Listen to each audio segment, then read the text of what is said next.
እሺ የተሰበረ ልብና የተዋረደ መንፈስ የተሰበረ ልብና ምን አልኩኝ? የተሰበረ ልብና የተዋረደ መንፈስ በጣም በመጽሐፍ ቅዱስ በተደጋጋሚ የተነሳ ሐሳብ ነው። የተሰበረ ልብ ከዛ ደግሞ የተዋረደ መንፈስ ምንድነው?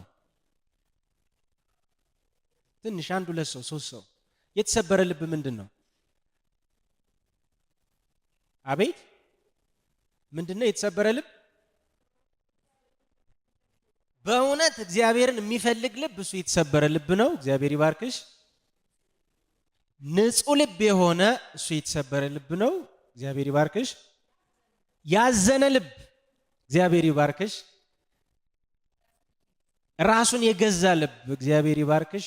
የተዋረደ መንፈስ ማለትስ የተዋረደ መንፈስ ቅዱስ አይደለም።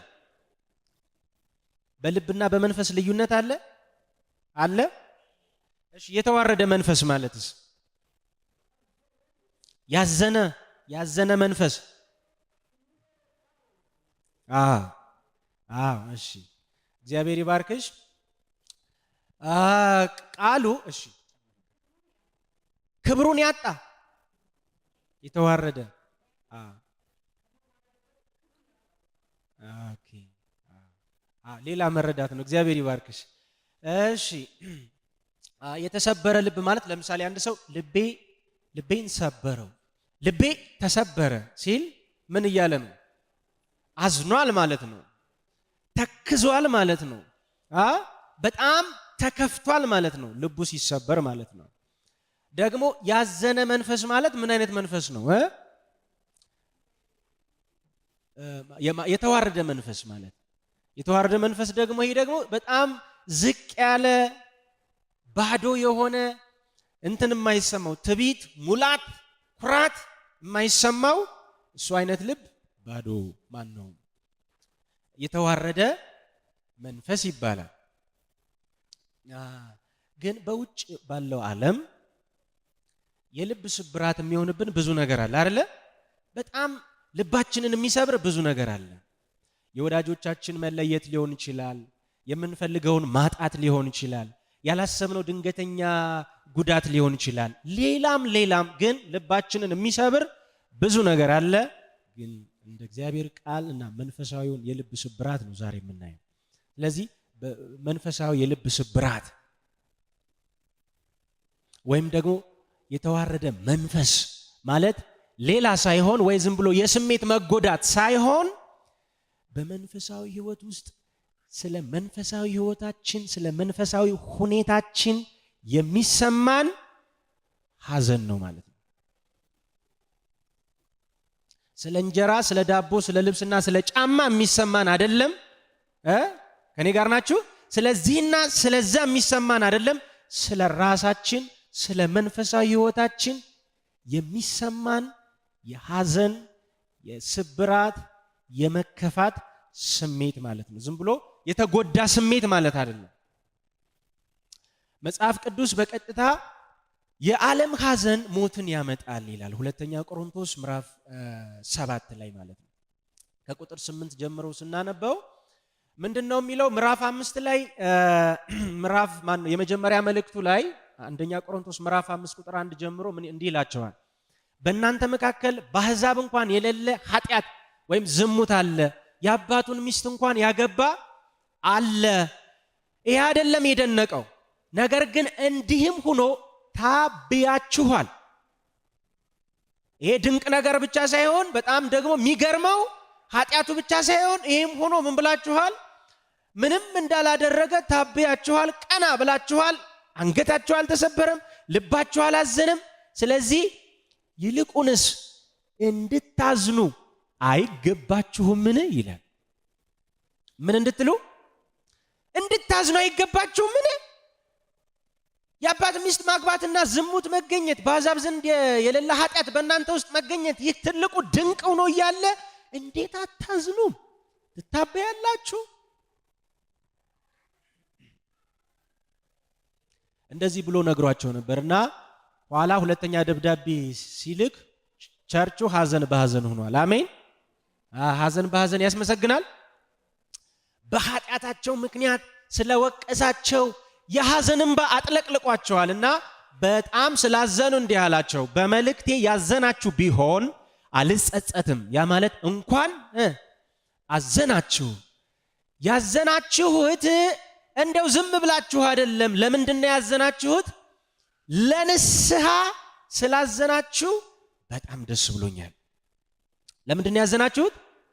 ለንስሐ። እንደዚህ ይላል፣ እንደ እግዚአብሔር ፍቃድ የሆነው ሐዘን ጸጸት የሌለበትን ወደ መዳን የሚያደርሰውን ንስሐን ያደርጋል። እንደ እግዚአብሔር ፍቃድ የሆነ ምን አለ? ሐዘን አለ። ሁል ጊዜ በጌታ ደስ ይበላችሁ ያለው አምላክ በምንም ምክንያት ሐዘን ልባችንን እንዲነካው የማይፈልገው አምላክ በምን ምክንያት እንድናዝን ይፈልጋል? በኃጢአት ምክንያት ግን እንድናዝን ይፈልጋል። ለንስሐ ግን እንድናዝን ምን ይላል? ይፈልጋል። ስለዚህ የዓለም ሐዘን ግን ምንን ያመጣል አለ?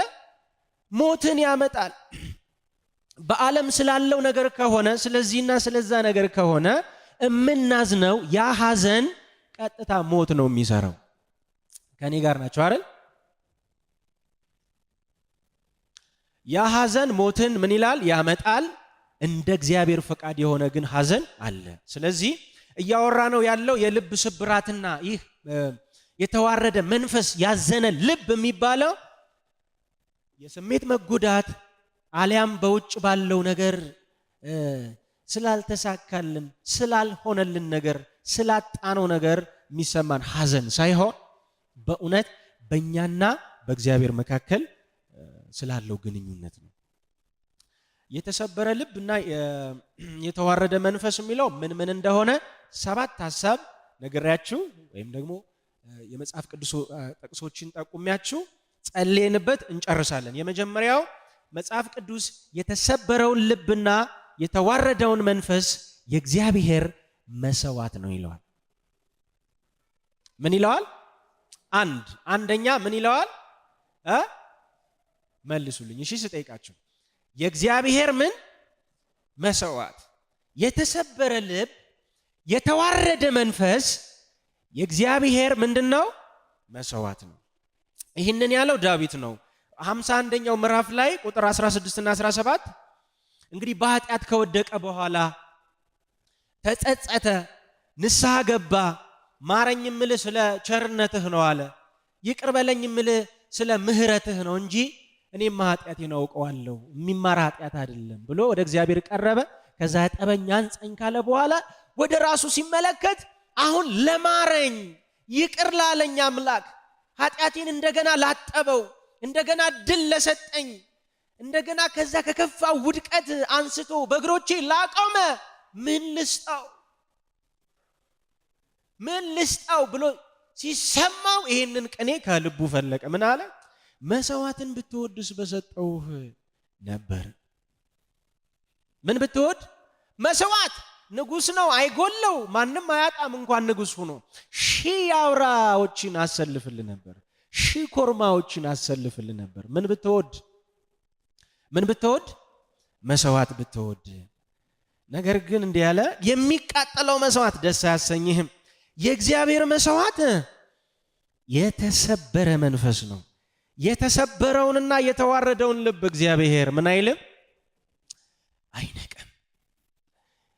ይሄው መስዋዕቴ የተሰበረ ልቤ ማለቱ ነው። ብትወድ ብዙ ባመጣውልህ ግን አንተን ደስ የሚያሰኝ እግዚአብሔር ሊያሸተው የሚወደው የመዓዛ ሽታ እልፍ ስጦታችን ወይ ደግሞ ልክ ያጣ ከልክ በላይ የሆነ ትጋት የተሞላበት አገልግሎታችን ለእግዚአብሔር ብለን የምንሰጠው ምንም ነገር ሳይሆን እግዚአብሔር ደስ የሚያሰኘው የሱ መሰዋዕት የሚበላው መሰዋዕት የአቤልን መሰዋዕት ምን አለ ነው የሚለው? በላው አይልም። ወይም ደግሞ የኖህን መሰዋዕት እግዚአብሔር ምን አለ ነው የሚለው? አሸተተ እንደሚለው የመዓዛ ሽታ ሆኖ በእግዚአብሔር ፊት የሚወጣው የኛ መሰዋዕት ፍጡር ሁሉ ለአማልክቱ መሰዋት ያቀርባል። እና የቀደሙት እስራኤላውያን ሲያቀርቡ ነበር። የኛ መሰዋት ሌላ አይደለም፣ ያም መንፈሳዊ ትርጉም አለው። ግን ለእግዚአብሔር የሚቀርብ መስዋዕት ምንም ሳይሆን ምንድነው? የተሰበረ ልብ።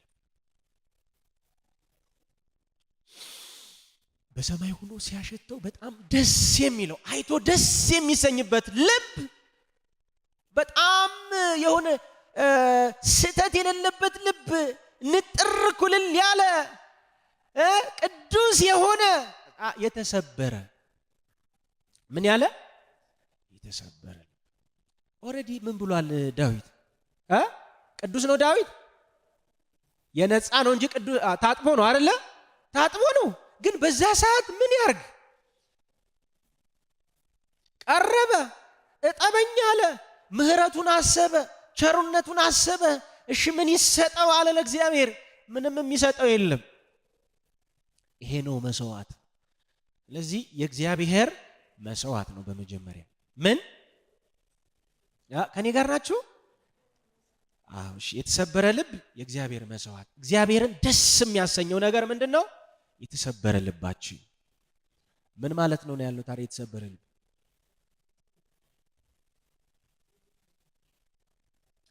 ያዘነ ሚተክዝ። ከኔ ጋር ናችሁ አይደለ?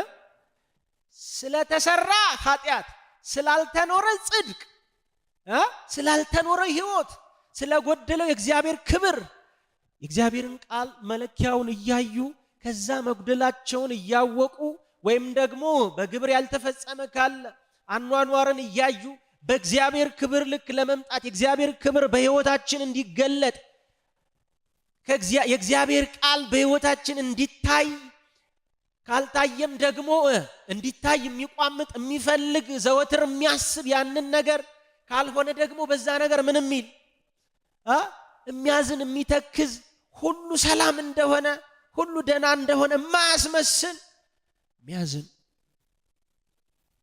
ይሄ ነው መስዋዕት ለእግዚአብሔር። ዳዊት እንዲህ አለ፣ ስለ ኃጢአቴ እተክዛለሁ። ምን እላለሁ? እተክዛለሁ። እስኪ ስለ ኃጢአቱ ተክዞ የሚያውቅ? ይህ በእርግጥ ሌላ መልእክት ነው። እተክዛለሁ ማለት እኮ እሺ እንግዲህ ማስታወስ አይሆንብኝና በጣም ምንወዳቸውን ያጣን ጊዜ እንዴት ነው የተከዝነው? ለምሳሌ ትዝታቸውን እናስባለን፣ የተናገሩንን መልካም ቃል እናስባለን፣ ያደረጉልንን ቸርነት እናስባለን፣ ዘወትር እንተክዛለን። ተዋት አልቅሱ፣ ይበቃሻል፣ ይበቃችኋል እንባላለን። ተወኝ ልቤ እንለዋለን ራሱ አንዳንዴ አይደለ? ተወኝ ልርሳው። አይ እንተክዛለን፣ አያልቅም። ልክ እንደዚህ እተክዛለሁ። ስለምኔ? ስለ ኃጢአት እተክዛለሁ። ስላልኖርኩት የእግዚአብሔር ጽድቅና ክብር እተክዛለሁ። ይህ ከሆነ ሙሉ መሆናችሁ አይደለም የእግዚአብሔር ደስታ። ከኔ ጋር ናችሁ? ከኔ ጋር ናችሁ?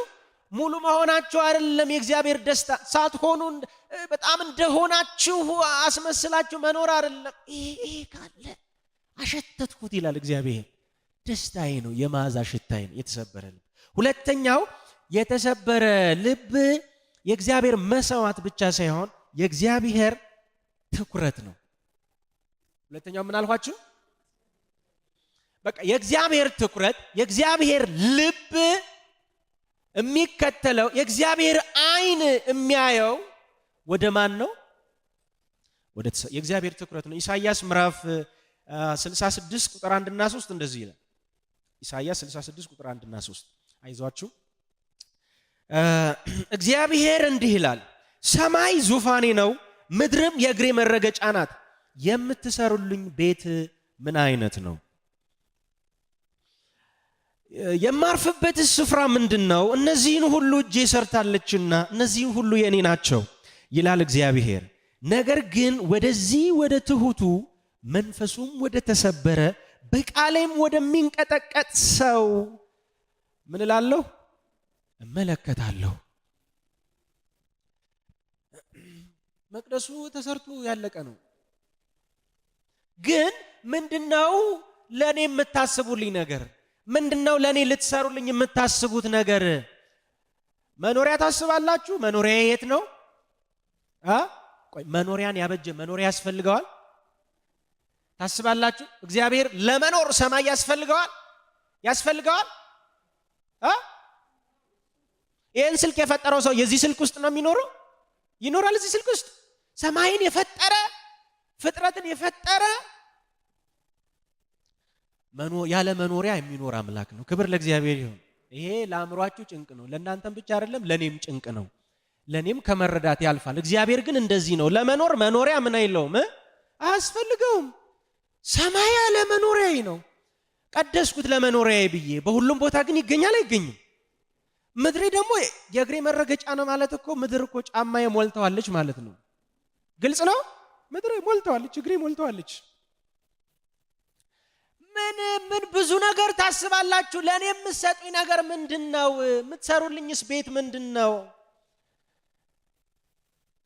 እኔ ግን አለ ልቤ ከማን ጋር ነው?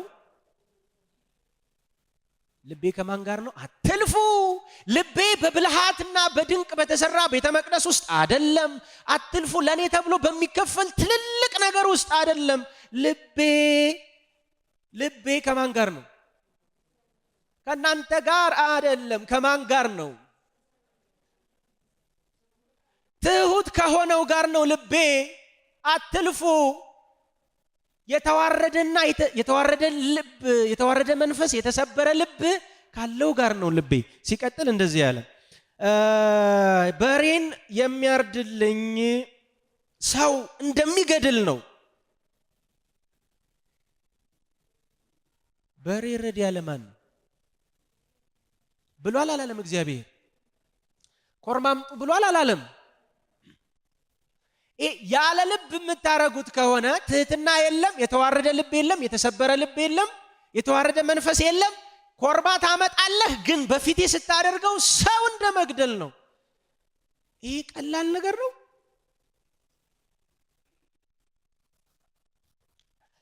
ጠቦትንም የሚሰዋ የውሻን አንገት እንደሚሰብርልኝ ነው። ይሄ እርኩስ ለእግዚአብሔር መስዋዕት የማይቀርብ ምንድነው እሱ? ያው እሪያና ውሻ በጣም የረከሱ ናቸው። እና ኮርማን የሚያመጣልኝም ልክ ውሻን በፊቴ አንገት መስበር ማለት ሌላ አይደለም፣ መስዋዕት ለማድረግ አንገት ስለሚቀጩ ነው። እና በእግዚአብሔር ፊት እኔ ውሻ እንዳቀረባችሁልኝ ነው የሚሰማኝ። ከዛስ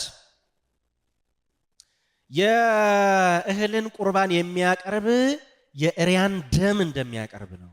ዕጣንን የሚያጠን ጣዖትን እንደሚያመልክ ነው። እነዚህ አልቋል። እሺ የእህል ቁርባን ስታቀርቡ ልክ የእሪያ ደም እንደቀረበልኝ ይሰማኛል፣ አውቃለሁ። እንደዛ ነው የሚሆነው በፊቴ። ከዛስ ዕጣን የሚያጤን ጣዖትን ምን እንደሚል ነው? አጥኑ ያለ እሱ ግን ያለ ልብ ነው፣ ግን ከተሰበረ ልብ ውጭ ነው፣ ግን ከተዋረደ መንፈስ ውጭ ነው፣ ግን ከትህትና ውጭ ነው፣ ግን አሁን ከምንለው መንፈሳዊ ሐዘን ለኃጢአት ከሚደረግ እግዚአብሔርን ከሚፈልግ ልብ ከዛ ነገር ውጭ ነው። ይህ ከሆነ ለኔ ውሻ እሪያ ባስ ሲል ደግሞ ጣዖትን ምን እንደማለት ነው? ግን ከኔ ጋር ናችሁ? እሺ እግዚአብሔር ይርዳን። አሜን። እሺ መዝሙር 34 ላይ ቁጥር 18 እግዚአብሔር ልባቸው ለተሰበረ ምንድነው? ቅርብ ነው ማለት ተቃራኒውን ብትወስዱት እግዚአብሔር ልባቸው ላልተሰበረ ምንድነው ነው? ሩቅ ነው። የዘወትር መስዋዕት ያቀርባሉ፣ ይደረድራሉ። አምልኮ አልተቋረጠም፣ ስጦታ አልተቋረጠም። ግን ምንድነው? ሩቅ ነው። ልባቸው ለተሰበረ ለነሱ ግን ምንድነው? እግዚአብሔር ቅርብ ነው። ሁለተኛ ዜና 16:9 ላይ እንደዚህ ይላል፣ እግዚአብሔር ልቡ በእርሱ ዘንድ ፍጹም የሆነውን ያጸና ዘንድ ዓይኖቹ በምድር ሁሉ ምን ይላሉ? ይመለከታሉ። ልቡ ከማን ጋር ፍጹም የሆነውን? ከእግዚአብሔር ጋር ፍጹም የሆነውን። ይሄ ኃጢአት የሌለበትን እና ንጹህ የሆነውን አይደለም ልቡ ከሱ ጋራ ምን ያለውን ፍጹም የሆነውን ማለት ከሱ ጋራ ፍጹም የሆነ ማለት በፍጹም ልብ ምን የሚለውን የሚፈልገው ልቡ ለአምላኩ የተሰበረውን ልቡ ለአምላኩ የሚቃትተውን የሚቀናውን እሱን ሰው ይመለከታል ይፈልገዋል እግዚአብሔር። ስለዚህ የተሰበረ ልብና የተዋረደ መንፈስ ሁለተኛው ነጥብ ምንድነው ያልኳችሁ? የእግዚአብሔር ምንድነው? እሺ ትኩረት ነው። እሺ ጌታ ይባርካችሁ። ትምህርት አይደለም። እሺ በነጥብ ሲቀመጥ እንደ ትምህርት እንዳታዩት። ልባችንን እንድንፈትሽበትና እንድንመረምርበት በጣም ያስፈልገናል። ሶስተኛው የእግዚአብሔር መኖሪያው ነው። በየት እኖራለሁ አለ እግዚአብሔር? በሰማይ አላለም፣ ግን ሌላ መኖሪያ አለው እና እንደዚህ ያለ ኢሳይያስ ምዕራፍ 57 ላይ ቁጥር 15 57-15 እንደዚህ ይላል።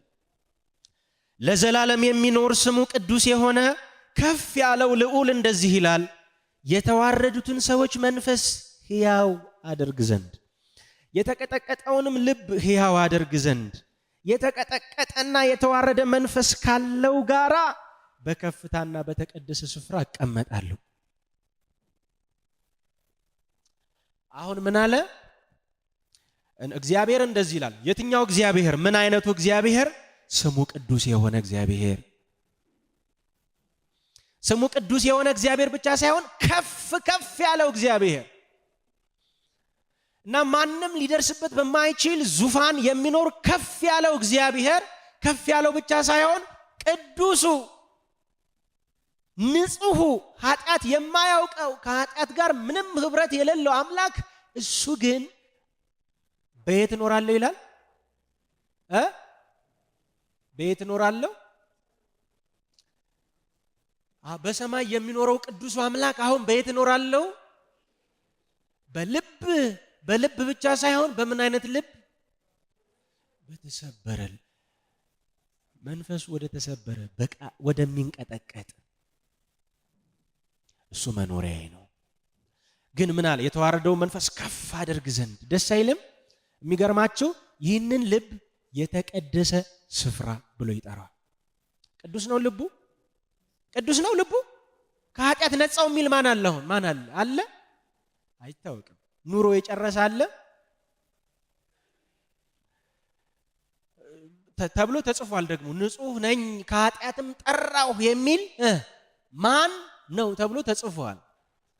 ግን እግዚአብሔር ይህንን የተዋረደውን ልብና የተሰበረውን ልብ ምን አለው? የተቀደሰ ስፍራ። ገና ዝብርቅርቅ ያለ ህይወት ሊኖረው ይችላል። ግን ያ ሰው ምንድነው? ልቡ የተሰበረ ነው። ከኔ ጋር ናችሁ? ጥንቅቅ ካለ ሰው ይልቅ የተሰበረ ልብ እግዚአብሔር ይኖርበታል። ግን ምንድነው ያልኩት? ከኔ ጋር ናችሁ? ፊታችሁ ቢነግረኝ ደስ ይለኛል አንዳንዴ። እሺ ጥንቅቅ ብሎ የሚኖር ህይወት አለ አይደለ? አለ በጣም አለ። የማይመስል አለ። በሰው ፊትማ በጣም የማይመስል አለ። ጥንቅቅ ወሬው ማን ልቡን ምን አይለውም፣ አይገልጠውም። ጥንቅቅ ብሎ ነው የሚያወራ። በሰው ፊት አይጋለጥም። በሰው ፊት የተገለጠ ምናምን ጉድ የሚያሰኝ ነገር የለውም። ተጠንቅቆ ሊኖር ይችላል።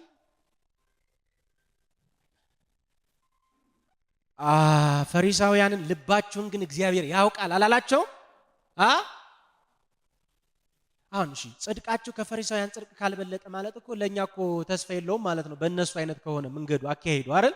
እንደነሱ ማን ጥንቁቅ አለ? በሰው ፊት ሲታዩ ማንም ምንም አያወጣባቸውም። ልባቸውን ግን ያውቃል።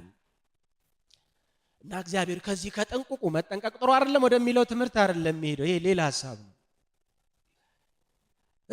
ብሎ ከሚኖረው ይልቅ ብዙ ሸክም ሊኖረው ይችላል። ብዙ ጉድ ሊኖረው ይችላል። ግን ያ ልብ ምን አይነት ልብ ነው? ምን አይነት ልብ ነው?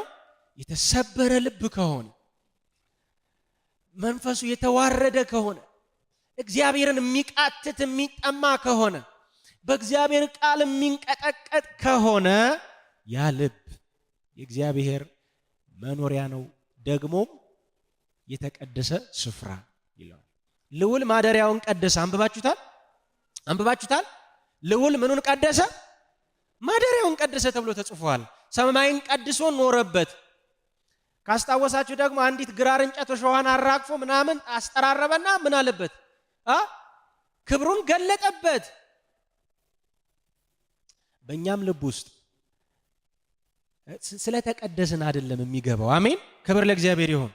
ቅዱስ ስለሆንን አይደለም የሚገባው። ምን ሊለን ነው? ሊቀድሰን። ይሄ የተቀደሰ ስፍራ ሊቀድሰን ይገባል። ግን ቅድመ ሁኔታው ምንድነው? የተሰበረ ልብ። በተሰበረ ልብና ባልተሰበረ ልብ ልዩነቱ የግብር ልዩነት አይደለም። ከኔ ጋር ናችሁ?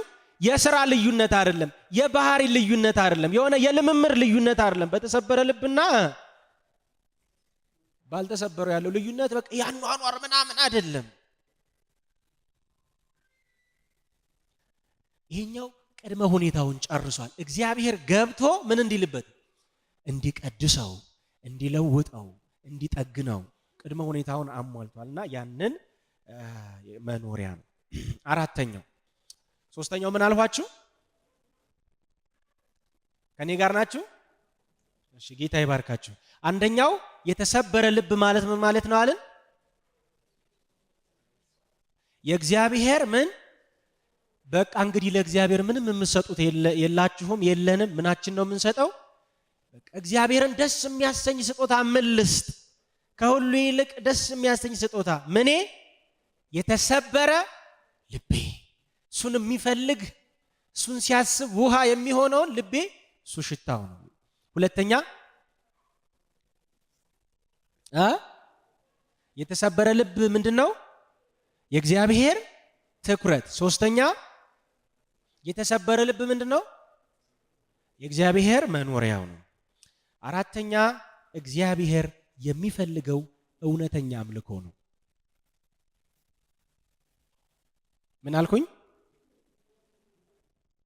እግዚአብሔር የሚፈልገው እውነተኛ አምልኮ ሌላ ምንም ሳይሆን አምልኮ በራሱ አምልኮ። እግዚአብሔር የሚፈልገው አምልኮ ምንድነው? አሁን የተሰበረ ልብ አምልኮ ነው ብለን እናስበናቃለን። ግን እግዚአብሔር አምልኮን ሲያስብ አምልኮ ከተባለ ወደ እግዚአብሔር ልብ የመጀመሪያ ሐሳቡ የመጨረሻ ሐሳቡ አምልኮ ከተባለ ለእግዚአብሔር ምንድነው? የተሰበረ ልብ ነው። ዮሐንስ 4:23 ላይ ምንድነው የሚለው? ነገር ግን በእውነት የሚሰግዱ ለአብ በመንፈስና በእውነት የሚሰግዱበት ጊዜ ይመጣል፣ አሁንም ሆኗል። አብ ሊሰግዱለት እንደነዚህ ያሉትን ምን ይላል? ይሻል። ይኸውላችሁ ከዚህ በፊት ተናግሬዋለሁ ከከሳት ፕሮግራም። ብዙ ጊዜ እኔ በመጽሐፍም ተጽፎ አንብቤያለሁ። እውነት የሚለው መጽሐፍ ቅዱሳዊ አስተምሮዎችን ነው። ከኔ ጋር ናችሁ? በቃ መጽሐፍ ቅዱሳዊ እውነታዎችን አስተምሮዎችን በእውነት እነሱን ያልሳተ አምልኮ። በመንፈስ ማለት ደግሞ በመንፈስ ቅዱስ። ስለዚህ እውነትና የእግዚአብሔር እውነትና ከዛ ደግሞ ምን መንፈስ ቅዱስ። እንደውም በተለምዶ ምን ይባላል? እውነት ብቻ ከያዝን ምን እንላለን? እንደርቃለን፣ ደረቆች እንሆናለን። ከዛ ደግሞ ምን በመንፈስ ቅዱስ ከሆንም ዝም ብሎ ስሜትና ሙቀት ብቻ ይሆናል። እውነቱ ምን ይላል? እውነቱ ይቀራል እንደሚባል ሐሳቦች አሉ። ስለዛ አያወራም፣ ስለ መንፈስ ቅዱስ አያወራም። መንፈስ የሚለው ቃል የሰውን መንፈስ፣ የግሪኩ ቃል ለሰው መንፈስና ለእግዚአብሔር መንፈስ ሲጠቀም ቃላቶቹ ይለያያሉ። ቲንክ እንግሊዘኛው ላይም ይለያያል አይደል? መንፈስ ቅዱስ ሲሆን ምንድነው የሚጠቀመው? ኤስ ካፒታሉን ነው የሚጠቀመው። ስለዚህ በእውን የሚሰግዱለት ሌላ ምንም አይደለም። በዚህ ተራራ በዛ ተራራ በዚህና እንደዚህ በማድረግ እንደዛ በመሆን ሳይሆን ለአብ የሚሰግዱለትን እንዴት እንዲሰግዱለት እግዚአብሔር እየሻ ነው እየፈለገ ነው። በእውነት በመንፈስ ቅዱስ አይደለም። አምልኳቸው ምናቸውን ነክቶታል? ከመንፈሳቸው የሆነ። ለምሳሌ ጳውሎስ እንዲህ ያለ በንጹህ ሕሊና ማመልከው ሕያው እግዚአብሔርን ይላል። ማመልከው በሕሊና በንጹህ ሕሊና በመንፈሴ ብሏል። በመንፈሴ ማመልከው ስለዚህ የተነካ ነው ማለት ነው። ምኑ በእውነት ማለት ማታለል የለበት፣ ሽንገላ የለበት፣ እውነተኛ ነው ሰውየው። ምንድነው ማለት ነው በእውነት ማለት? በቃ እውነተኛ ነው። በእግዚአብሔር ፊት የሆነውን ነው የሚሆነው። በእግዚአብሔር ፊት ቅን፣ ቀጥተኛ፣ እውነተኛ የሆነ ልብ አለው፣ የማይሸነግል ልብ አለው በእውነት። ከዛ ደግሞ ከመንፈሱ በመንፈሱ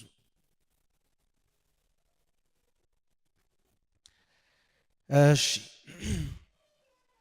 ኢሳይያስ 29:13 ላይ በተመሳሳይ ሐሳብ አለ። ጌታም ይህ ሕዝብ በአፉ ምን ይለኛል? ያመልከኛል ብቻ ነው ሳይሆን ወደ እኔ ምን ይላል?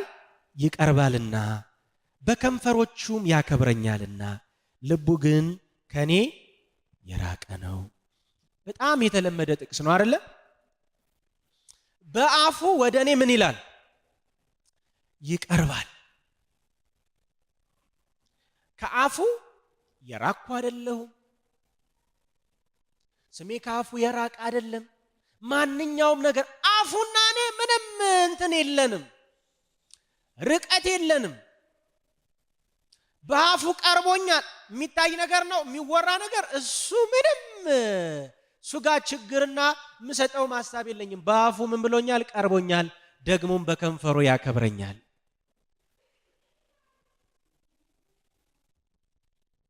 በከንፈር ማክበር፣ በከንፈሩ ያከብረኛል። ግን ምኑ የራቀ ነው? ልቡ ከኔ የራቀ ነው።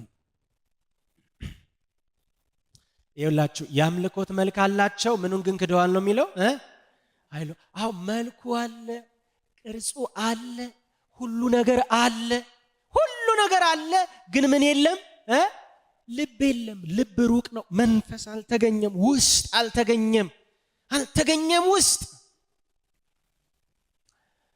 የእስራኤላውያንን ሕዝብ በነቢዩ ኢሳይያስ አማካኝነት ሲዘልፋቸው ምዕራፍ 1 ላይ እንዲህ አላቸው፣ ከራስ ፀጉር እስከ እግር ድረስ ጤና የለውም። ምን የለውም? ጤና የለውም ብቻ ሳይሆን አልፈነዳም። ግን ምንድነው ይላል? እባጭ። እባጭ አይታችሁ ታውቃላችሁ? በደም በጣም ይመግላል፣ ይይዛል። ግን ምን አይልም ነው? መግል ነው ይላል። በጣም የሚዘገንን ቃል ነው ሲነግረው፣ የህዝቡን ልብ ሲናገር መግል ነው፣ አብጧል። ግን ምን አላለም? አልፈረጠም። ከራስ ፀጉር እስከ እግር ድረስ ጤና የለውም። ጌታ ይርዳን። አሜን። ያገኘው ውስጣችንን ያፍርጠው። አሜን። ፍርጥርጥርጥ ማለት ምን ማለት ነው? አዎ ለእውነት የቀረበ እግዚአብሔር ልቡን የደረሰው ሰው ልባችን በጣም ሾላካ ነው። እንደዚህ እያገለገለ አይገኝም። ልብ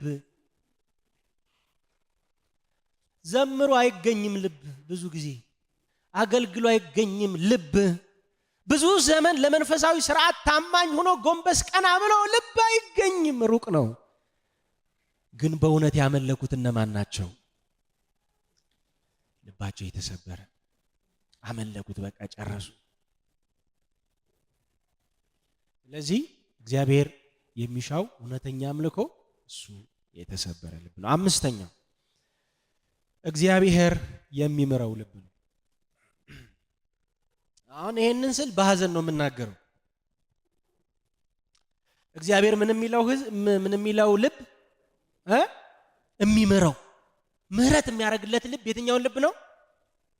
የተሰበረውን ልብ፣ የተዋረደውን መንፈስ። እሺ መዝሙር ምዕራፍ 32 ቁጥር 1 እና 2 ከዛ ቁጥር 5ን ጨምሮ ማለት ነው። መዝሙር 32 ቁጥር 1 2 እና 5 ከኔ ጋር ናችሁ አይደል? እሺ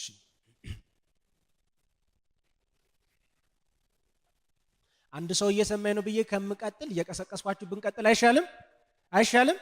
ይሄ ነው አንዱ የአገልጋይ ስቃይ። አገልጋይ አንዱ ስቃዩ እያወራም እየቀሰቀሰም ነው። መከራ ነው።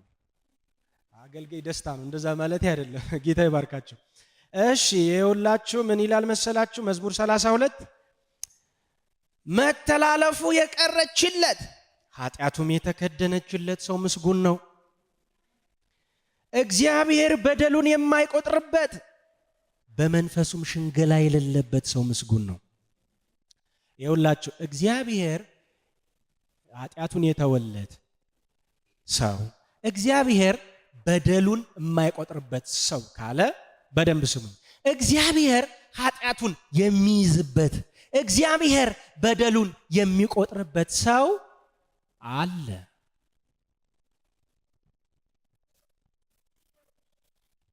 ማረኝ ማረኝ በመባል ቢሆን በእርግጥ አንድ ጊዜ ተምረናል። ክብር ለእግዚአብሔር ይሁን። ማለት ይሄ የምህረታችን መቋሚያ ነው። መሰረቱ ምንድነው? የክርስቶስ ኢየሱስ ሞት ስለ ኃጢአታችን የተከፈለው ዋጋ እግዚአብሔር እኛን ለመማሩ ህጋዊ የሆነ መብታችን ነው። በቃ መብታችን ነው። ግን የተማሩ እነማን ናቸው? የተተወላቸው እነማን ናቸው? ይቅር የተባለላቸው እነማን ናቸው? እግዚአብሔር በደላቸውን የማይቆጥርባቸው እነማን ናቸው? እነማን ናቸው? ሽንገላ የሌለባቸው አይልም።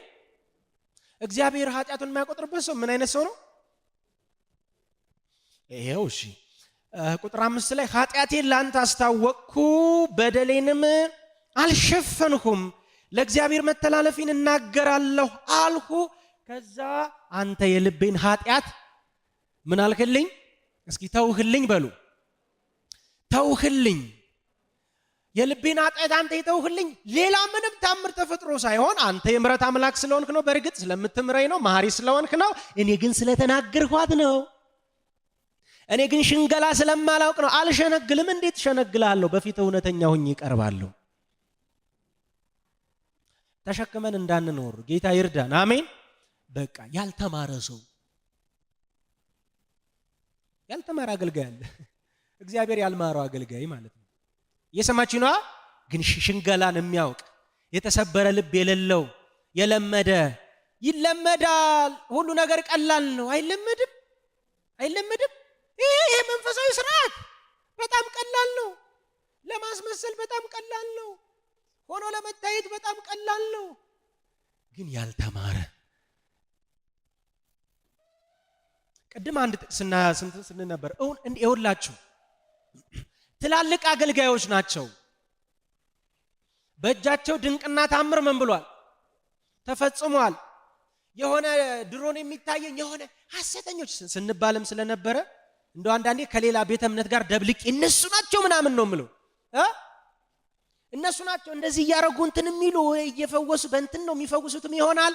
ስለዚህ በሌላ መንፈስ ስለፈወሱ እግዚአብሔር ያኔ ምን እላችሁም ይላል፣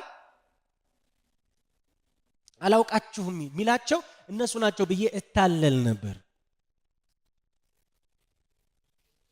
ግን ምን አለ መሰላችሁ መጽሐፍ፣ ዲያብሎስ እንኳን የብርሃን መልአክ አድርጎ ራሱን ምን ይላል መለወጥ ይችላል።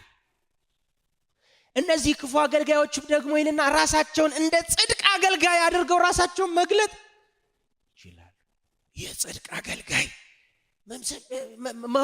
መምሰል በጣም ይቻላል። ሰይጣን ራሱን እንደ የብርሃን መልአክ አድርጎ መለወጥ ከቻለ አገልጋዮቹም ነው የሚለው ራሳቸውን እንደ ጽድቅ አገልጋይ መቁጠር ይችላሉ። ግን በቀኑ መጨረሻ አንተዋወቅም። ቀላል ነው። ለምን? አልተማራችሁም። በመንፈስ አይደለም የሰራችሁት፣ ከሌላ መንፈስ ነው ያገለግላችሁት አይደለም። አልተማራችሁም። ብዙ ዋጋ ከፍላችኋል፣ ብዙ ጎል አስመዝግባችኋል፣ ብዙዎችን ወደ ጽድቁ መንግስት አፍልሳችኋል። ግን ምን አላላችሁም? አልተማራችሁም። እግዚአብሔር የሚምረው ልብ ሽንገላ የሌለበት ኃጢአቱን የሚናገር የተሰበረ ልብ። ስለዚህ በእግዚአብሔር ፊት ለመማር በጣም በድያለሁ ምናምን ብሎ በተቀባጠረ አይደለም። ምን በማለት ነው? በተሰበረ በቃ ተገኘው፣ ተሳሳት። በእግዚአብሔር ፊት እውነተኛ ሽንገላ የሌለበት ራሱን የማይቀባ ከኔ ጋር ናችሁ? ሌላ ስም ተቀብቶ የማይወጣ ሌላ ነገር ዝም ብሎ ተቀብቶ የማይወጣ እንትን የሌለው በቃ በእግዚአብሔር ፊት ሽፋን የማያውቅ ግልጥ ያለ እሱ የተማረ ነው። ስድስተኛ እና በጣም ደስ የሚለው እግዚአብሔር የሚፈውሰውና ደስታ የሚሰጠው ልብ ነው። አምስተኛው ምንድነው?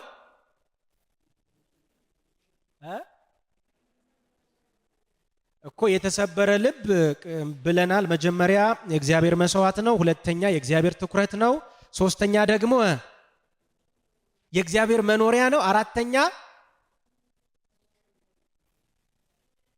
እግዚአብሔር የሚፈልገው አምልኮ ነው። አምስተኛ ምን አለን? አሁን እግዚአብሔር የሚምረው ልብ እሱን ነው፣ በቃ ሌላ አይደለም፣ እሱን ነው አለን። ስድስተኛው ደግሞ እግዚአብሔር የሚፈውሰውና ደስታን የሚሰጠው ልብ ነው። ይሄ በጣም ጠንከር ያለ ክፍል ነው። ይኸውላችሁ ኢየሱስ እንዲህ አለ፣ የጌታ የእግዚአብሔር መንፈስ በእኔ ላይ ነው፣ ለድሆች የምስራችን ሰብክ ዘንድ እግዚአብሔር ቀብቶኛልና ልባቸው የተሰበረውን ምንል ዘንድ እጠግን ዘንድ። ጠግኖኛል እስኪ ምትሉ ይሄ እውነተኛ የሆነ የክርስቶስን እጣት የእግዚአብሔርን እጣት በነፍሴ ውስጥ ቀመስኳት፣ ተጠገንሁ፣ ኢየሱስ ጠገነኝ ምትሉ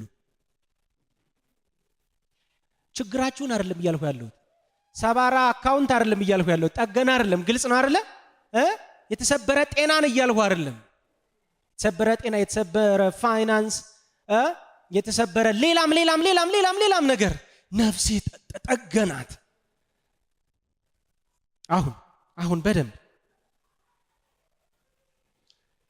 በእውነት እግዚአብሔር ኢየሱስን መድኃኒቴ ሲል መድኃኒት እንደሆነለት የሚያስብ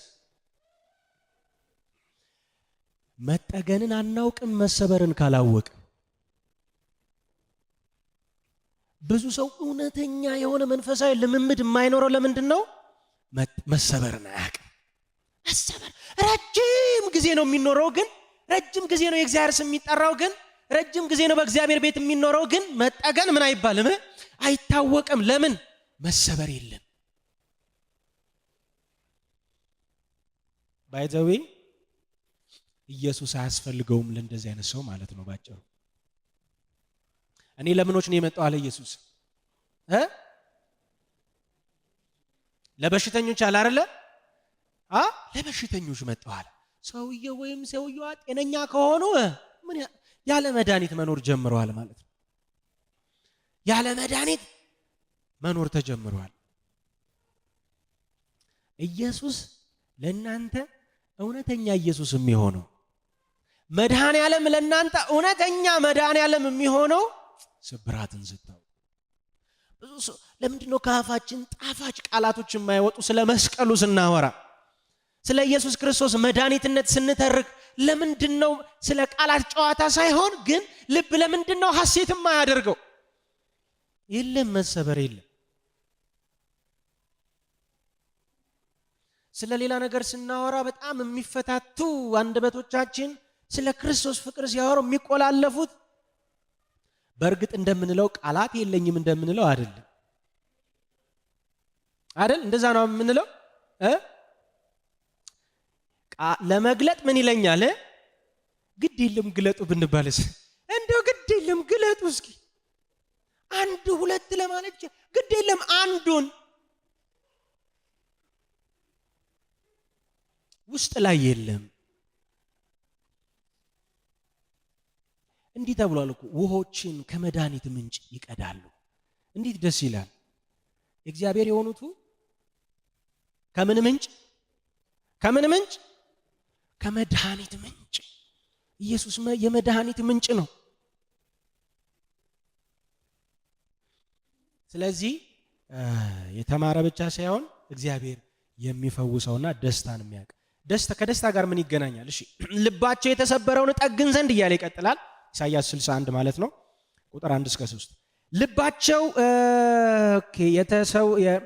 የተሰበረውን ጠግን ዘንድ የሚያለቅሱትንም ሁሉ አጽናና ዘንድ እግዚአብሔር ለክብሩ የተከላቸው የጽድቅ ዛፎች እንዲባሉ ለጽዮን አልቃሾች አደርግላቸው ዘንድ በአመድ ፈንታ አክሊልን፣ በለቅሶም ፈንታ የደስታን ዘይት፣ በሐዘንም ፈንታ የምስጋናን መጎናጸፊያ ያሰጣቸው ዘንድ ቀብቶኛል።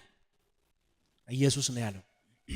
ይኸውላችሁ የተሰበሩትን ምንል ዘንድ ያ መጠገን ቀጥታ የሚያመጣው ሰዎቹ እንደዚህ ታይተው በቃ እግዚአብሔር ለክብሩ የተከላቸው የጽድቁ ዛፎች ተብለው እንዲጠሩ ለነማን? ለሚያለቅሱ ለጽዮን አልቃሾች፣ ለነዚህ አልቃሾች፣ አልቃሻዎች፣ ሐዘንተኞች እነዚህ እግዚአብሔር የተከላቸው የጽድቅ ዛፎች እንዲባሉ በሐዘን ፈንታ ምን መጎናጸፊያ ከስሙ ይልቅ ድርጊቱ ይገልጸዋል መሰለኝ አይደለ?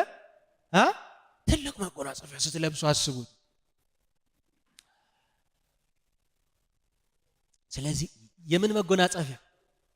የምን መጎናጸፊያ? ደስታ ብሎ አንዴ ግድ የለም። የምን መጎናጸፊያ? የደስታ መጎናጸፊያ። ደስታን ምን እላችኋለሁ ነው? ደስታን የሚያውቅ ማን ነው? ደስታን የሚያውቅ ምን አይነት ሰው ነው? ስብራትን የሚያውቅ ሰው።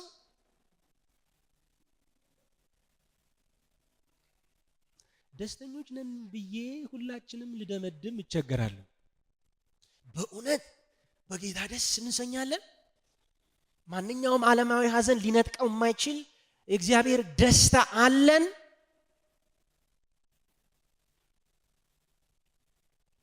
መጽሐፍ እንዲህ አለ፣ የእግዚአብሔር መንግስት በመንፈስ ቅዱስ የሆነ ደስታና ሰላም ነው ይላል። የእግዚአብሔር መንግስት ማለት አሁን እኛ የመንግስቱ ዜጎች ተብለናል፣ ካህናት ተብለናል። እና የእግዚአብሔር መንግስት ምናምን ከተባለ ከተነሳ አንድ ጠቅልል ያለ ነገር ምንድነው? የእግዚአብሔር መንግስት ባጭር ቢገለጥ በመንፈስ ቅዱስ የሆነ ደስታ፣ በመንፈስ ቅዱስ መደሰት ነው የእግዚአብሔር መንግስት። ሌላ ታሪክ የለውም። እሺ ጆን ፓይፐር የሚባል ሰው ካወቃችሁ አሜሪካዊ ትልቅ ፓስተር ነው። የክርስትና ትልቁ ዓላማ ደስታ ነው። ባጭሩ እግዚአብሔርን ኢንጆይ ማድረግ ነው ይላል።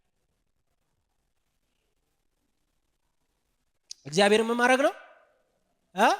ደግሞ ቅድመ ሁኔታ አስቀምጧል። ለእግዚአብሔር ክብር በመኖር እግዚአብሔርን ሁልጊዜ ኤክስፒሪየንስ ማድረግ ነው። እግዚአብሔርን አሁን ሰማይ የማይሰለችን ለምንድን ነው? ለምንድን ነው የማይሰለችን? ለምንድን ነው? ደስታ እኮ ነው። ሌላ ታሪክ የለውም። መንግስቱ ከደስታ ውጭ ሌላ ታሪክ የለውም። ህይወት አገኘን፣ ህይወት ተሰጠን። ስለ በስሜታችን ውስጥ ስለሚጎርፍ አይነት ጊዜያዊ ደስታ አይደለም። ይሄ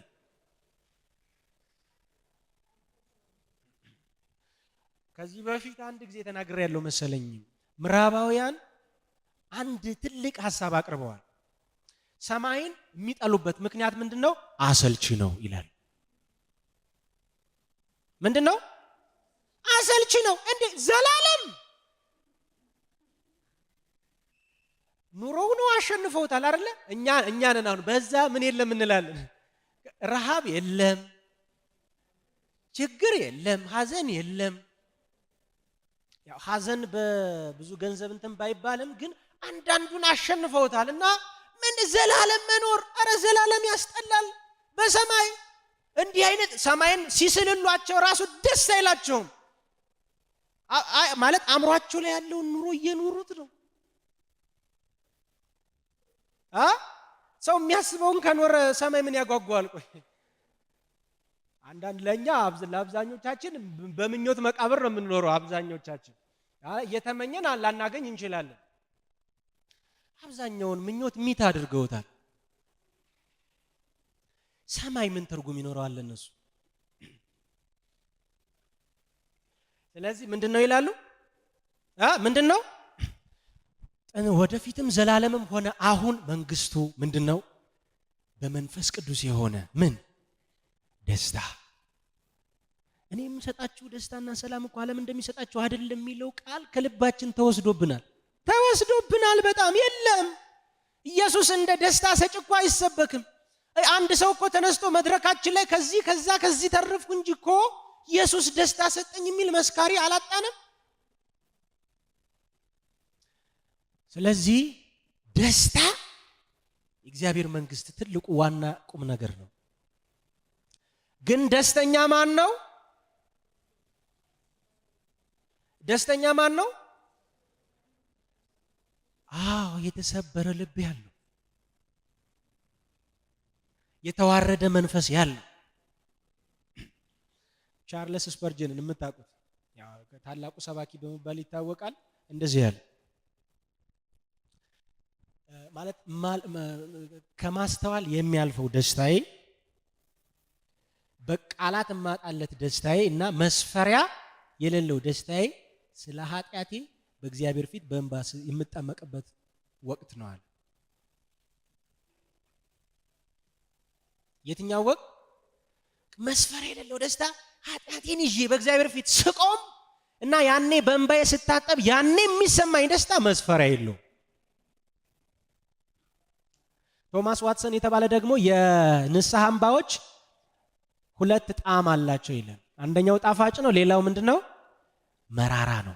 መራራነቱ ለምንድን ነው? ለኃጢአት ነው። ስላልተኖረው ለእግዚአብሔር ክብር ነው። ስላዘነው ለእግዚአብሔር ልብ ነው። በኃጢአታችን ምክንያት ስለጎዳነው ልብ ያን ስናስብ መሸማቀቅ ይዘናል። አንዱም በመራራ ነው፣ ሌላው ግን ጣፋጭ ነው። ለምን? ቀጥታ ያንን እውነተኛ የንስሐ ሐዘን የቀመሰ ልብ የእግዚአብሔርን እውነተኛ ደስታ ምን ብሏል ማለት ነው? ቀምሷል ማለት ነው። በዛው ሰዓት መስፈሪያ የሌለው ደስታ። ስለዚህ ስድስተኛው ምንድነው አለ? ምንድነው? በቃ ጨረሰን። እንኳን ደስ አላችሁ፣ ጨረሰ። እሺ፣ እግዚአብሔር የሚፈውሰውና ደስታን የሚያውቅ ነው። የመጨረሻው እግዚአብሔር መንግስቱን ያዘጋጀለት ልብ ነው። ምንድነው የመጨረሻው? እግዚአብሔር መንግስቱን ያዘጋጀው ለማን ነው? ማቴዎስ ወንጌል ምዕራፍ 5 ቁጥር 2-3 በመንፈስ ድሆች የሆኑ ምንድናቸው? ብፁዓን ናቸው፣ የታደሉ ናቸው ማለት ነው፣ የተባረኩ ናቸው። ለምን? የእግዚአብሔር መንግስት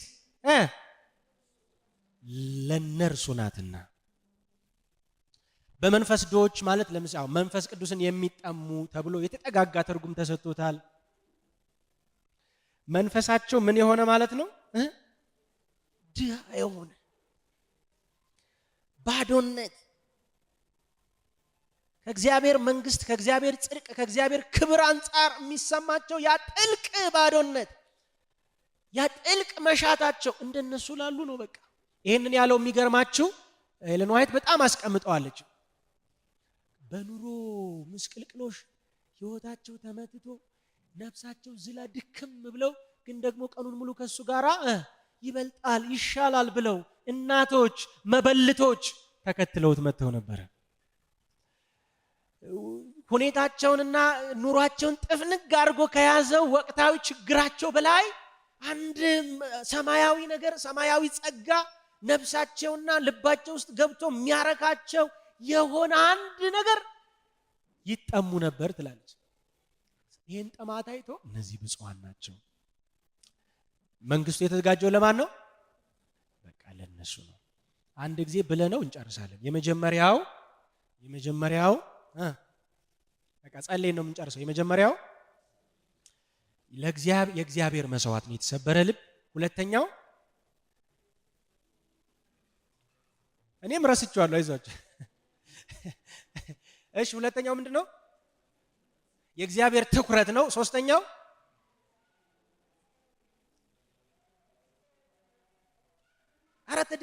አደባለቃችሁብኝ። የእግዚአብሔር መኖሪያ። አራተኛው እግዚአብሔር የሚቀበለው አምልኮ ነው። አምስተኛ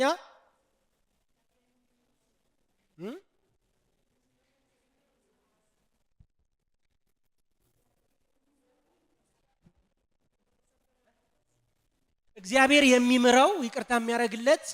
ስድስተኛ የሚፈውሰውና ደስታን የሚያቅ ደስታ የሚሰጠው። ሰባተኛ እሺ መንግስቱን ያዘጋጀው